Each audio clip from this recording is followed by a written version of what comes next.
Hi everybody, Dan Stolbarger. Time for this week's KFIR Middle East update. Coming from Coeur d'Alene, Idaho. First snow today. Wow.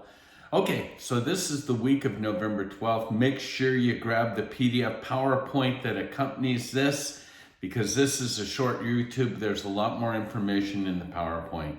You can get that either by just clicking the link that you'll see on the YouTube page, or go to our website at holygroundexploration.com. So we usually start with news bites.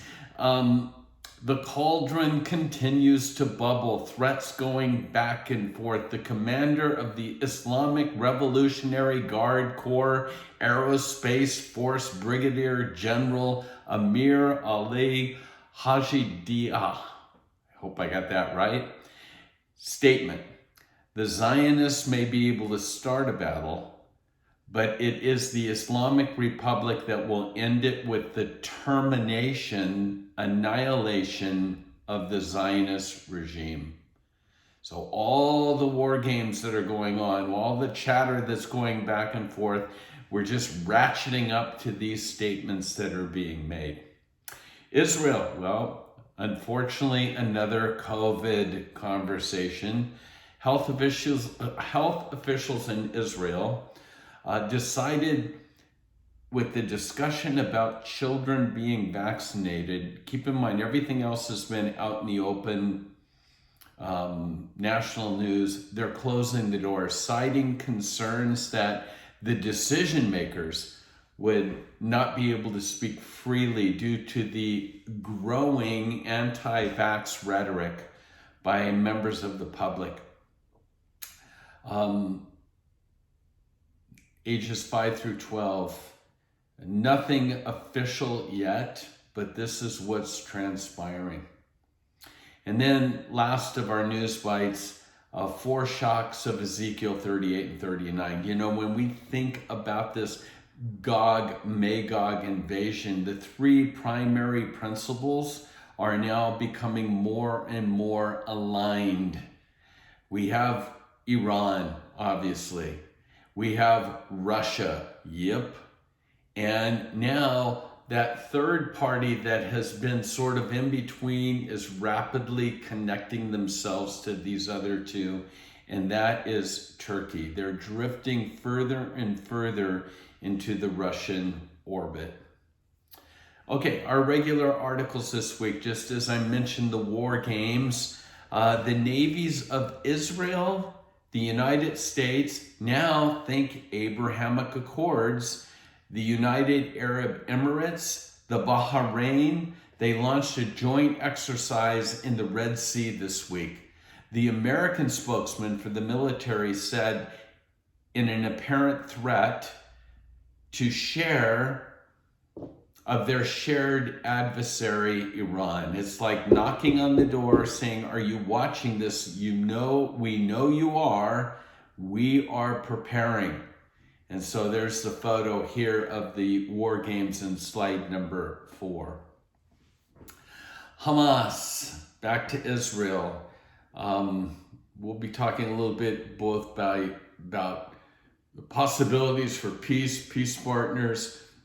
As you know, Hamas has 2 Israeli captives that are alive, and they have the bodies of 2 Israeli soldiers. And there's been negotiations going back and forth. What will it take to have the release of the Israelis that are alive, as well as the bodies of the 2 soldiers? And just out, again, keep in mind, this is the so-called peaceful side, the idea of a 2-state solution, living together side by side in peace. Listen to the rhetoric of the peace partner. If Israel doesn't pay the price that we're asking, those captives will not see the light of day. The terrorist organization is demanding the release of terrorist masterminds Marwan Baghdadi and Ahmad Sadat. And remember the prison break, the 6 terrorists who broke out of the Gilboa prison in September. This is part of the package. And again, the leader of Fatah and Hamas, we'll talk about their coming closer together in a moment here, basically says if Israel's not willing to pay the price and include these with the others, again, as I mentioned, the captives will not see the light of day. We know that with Gilad Shalit, that when he was released, it was over 1,000 to 1. That was the ratio, 1,000 prisoners to release one Israeli soldier. Yeah, can you believe it? Those odds, that ratio. Anyhow, peace partners, I thought I'd show you this photo out of the Palestinian Media Watch. We enjoy and are thankful for their ministry. But again, when we think about this connecting, the United States right now is looking for a way to connect Fatah and Hamas and make a dent in this two-state solution, possibly even putting a consulate for the Palestinians in the united capital, eternal capital of Israel, Jerusalem. Insanity taking place, but this is the push. And I just like from time to time you to be able to see some of the rhetoric, the photos, and the propaganda from the peace partners. So this is a picture that's posted by the Palestinian Authority's Ministry of Education from its boycott campaigns. And these are posters that are up at Palestinian schools. They include signs that teach kids that Israeli goods are lethal and that buying them, they are financing Israel's killing of children. Once again, blood libel, lies, propaganda. And again, as you may or may not know, the way to change all of this begins with children and the education of children. That's the beginnings. That's where you plant seeds for peace. If you plant these kind of seeds, don't be surprised that this generation grows up to be what? Jihadists, suicide bombers. You reap what you sow, and this is what's being sown.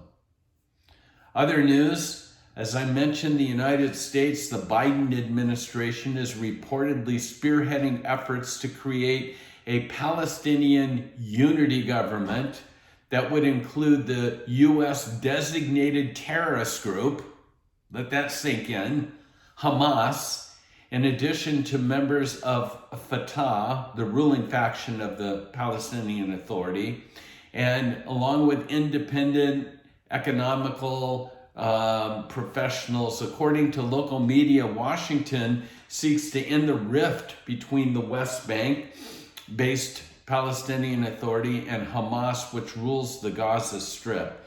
And again, this idea of a unity government is nothing more, and keep in mind the bloody civil war between the two, but the idea is how do we join these together? The end game still is the creation of a two-state solution.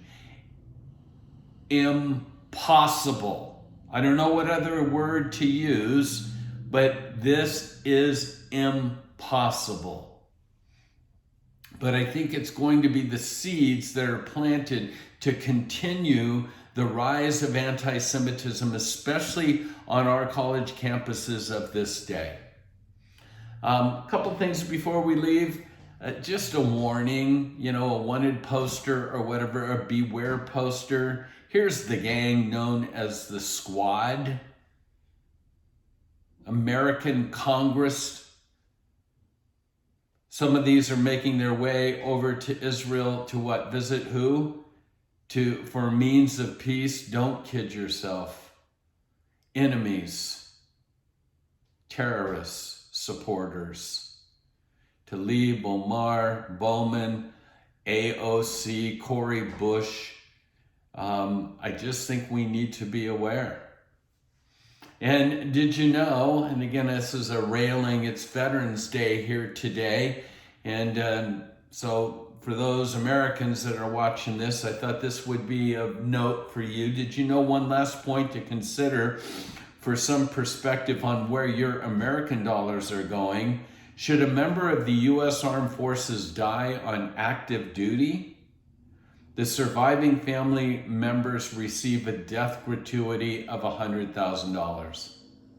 Here's what you need to understand about Biden's America. Illegal aliens separated from a child while unlawfully entering the United States will get $450,000. A dead American soldier, sailor, airman, or Marine, $100,000. It's as simple as that.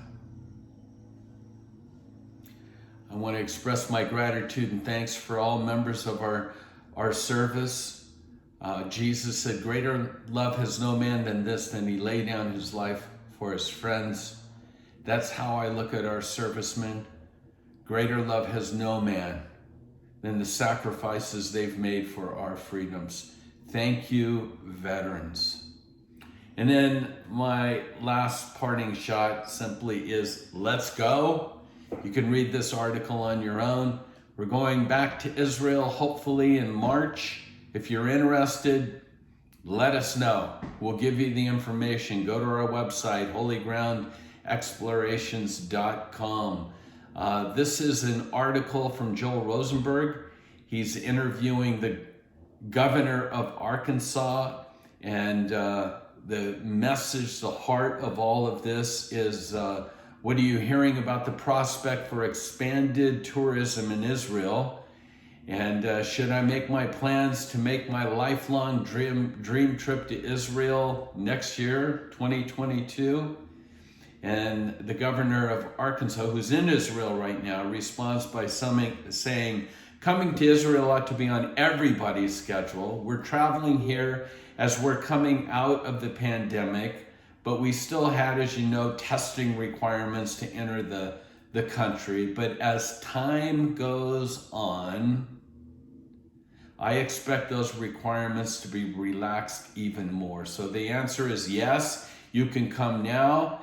You'll probably be able to come more easily a month from now, and so on. So again, we're praying that the doors will be completely open. If you're interested, again, let us know as we're putting this trip together for the end of March. I think the dates, you'll see them on this slide, are March 27th through April 5th. That's our report for this week. God bless you. Again, thank you, vets, and shalom.